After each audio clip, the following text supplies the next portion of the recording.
Bien, alors le début du cours sur le produit scalaire. Alors le produit scalaire, il faut savoir que c'est pas une notion facile, c'est une notion, c'est un calcul qu'on va faire sur des vecteurs. Donc on aura besoin de faire quelques rappels sur les vecteurs. Et que c'est utilisé très essentiellement en physique, c'est-à-dire que ça a des applications énormes en physique dans tout ce qui est mécanique. Et puis, en géométrie aussi, on verra à la fin du chapitre que, ça permet de faire des calculs de longueur et des calculs d'angle qu'on n'était pas capable de faire jusqu'à présent. Donc, je il y a un petit rappel historique, hein, la notion de produit scalaire est apparue, donc ce que je vous disais, pour la physique, au milieu du 19e siècle, ce qui est plutôt récent par rapport à des choses, à d'autres choses qu'on étudie en maths. Donc d'abord, un petit peu de vocabulaire sur les vecteurs. Alors, si vous vous souvenez, les vecteurs, vous avez vu ça en seconde, un vecteur, ça peut être considéré comme un mouvement qu'on représente par une flèche. Donc, le vecteur est entièrement caractérisé par trois choses. Ce qu'on appelle sa direction, c'est-à-dire l'inclinaison qu'on lui donne. Son sens, c'est-à-dire est-ce que je mets ma flèche ici, si je prends le vecteur qui va de A à C, j'ai une flèche qui monte. Le vecteur qui descendrait, ce serait le vecteur CA. Donc une fois qu'une direction est donnée, je me donne un sens, je monte ou je descends. Et puis sa longueur. Alors en réalité, on ne parle pas de longueur pour un vecteur, le terme correct, même si dans le langage courant on dit facilement longueur. Le terme correct pour un vecteur, c'est la norme d'un vecteur. Donc la norme d'un vecteur, si le vecteur s'appelle U, on note ça U entre deux barres. Si le vecteur s'appelle AB, la norme de AB, la norme, allez, la norme voilà, d'un vecteur qui s'appellerait AB, j'utilise jamais cette notation-là puisque j'ai déjà quelque chose qui existe, c'est la distance entre A et B. Ça, c'est une notation que vous connaissez depuis l'école primaire, je pense. Donc, norme du vecteur AB, j'ai une notation. La distance qui va de A à B, je sais la noter.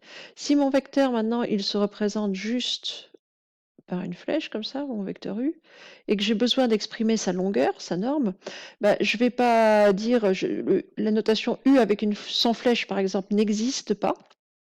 Si mon vecteur est nommé par une lettre minuscule, le U sans flèche, ça n'existe pas. Donc on dit que si on veut parler de la longueur du vecteur U, on va noter norme de U, comme ça, avec deux barres entre les deux.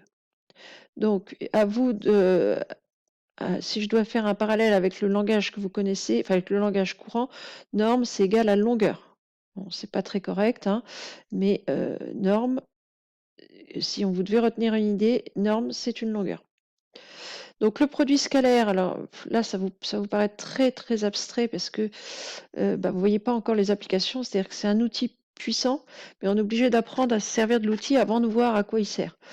Du coup, ça va paraître compliqué, mais enfin, ce qu'on appelle produit scalaire, donc de U par V, on note ça U point V, c'est un nombre qui est défini par, oh, d'ailleurs il y a une jolie faute d'orthographe, il n'y a pas de T ici, U scalaire V égale 0 si l'un des deux vecteurs est nul, ça d'accord.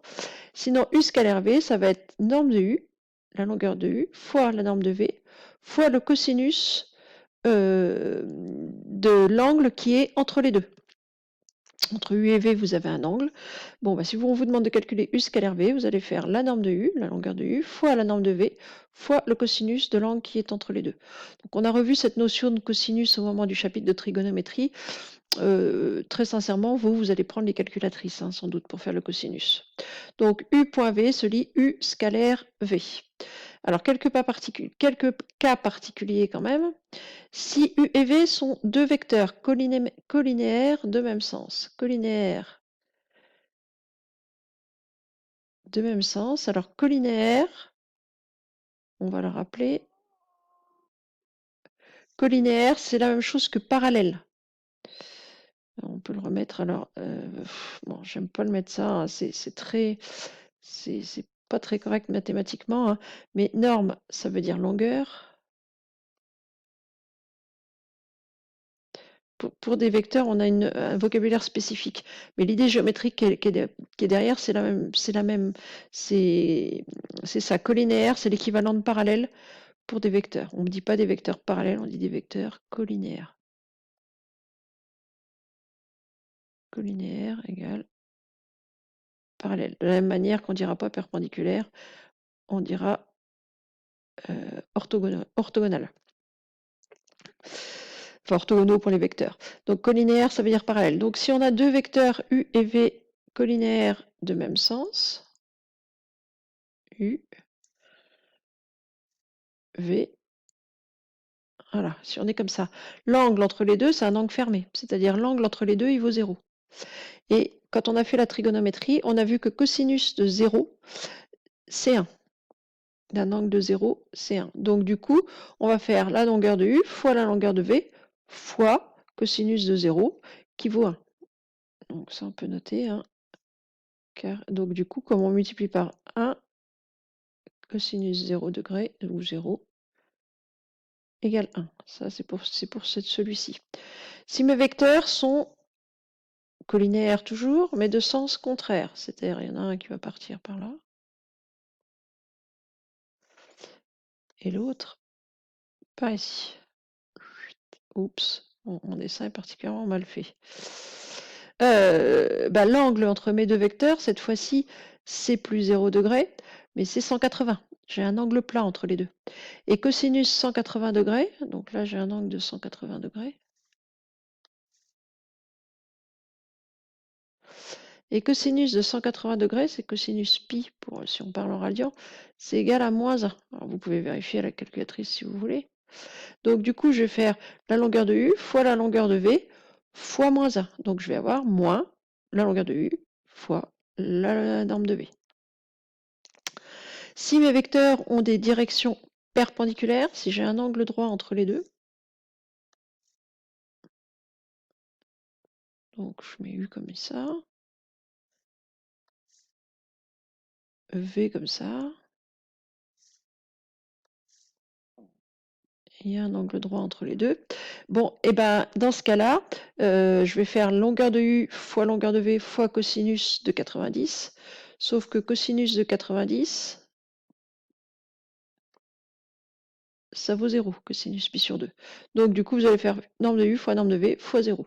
Donc ça, ce sont des cas particuliers. Hein. Dès qu'entre vos deux vecteurs sont collinaires, ils ont la même direction, vous faites soit produit des longueurs, soit produit de longueurs en mettant un moins devant s'ils ne vont pas dans le même sens, vos deux vecteurs.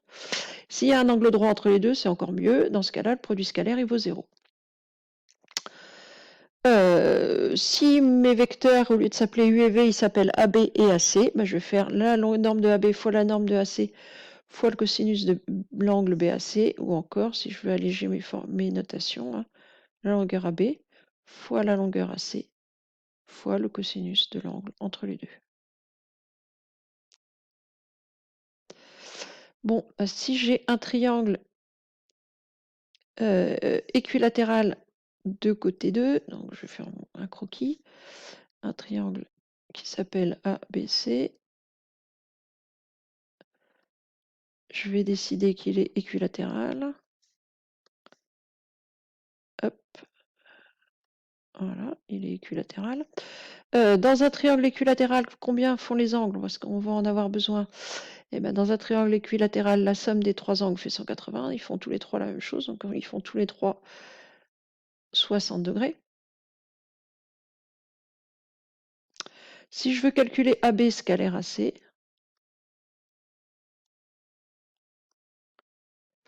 je vais faire la longueur AB fois la longueur AC fois le cosinus de l'angle BAC. C'est-à-dire, c'est un triangle équilatéral de côté 2, 2 fois 2 fois cos 60 degrés. Si vous vous souvenez de ce qu'on a fait au moment du chapitre de trigonométrie, le cosinus d'un angle de 60 degrés, c'est 0,5. Si vous en souvenez plus, calculatrice, vous allez faire 2 fois 2 fois 0,5. Et si tout va bien, ça doit faire 2. Alors, je voudrais quand même insister là sur la remarque. Le produit scalaire, c'est un produit entre deux vecteurs, mais le résultat est un nombre. Quand vous étiez en seconde, vous avez additionné des vecteurs, vous avez soustrait des vecteurs. Vous savez, vous mettiez vos vecteurs les uns au bout des autres.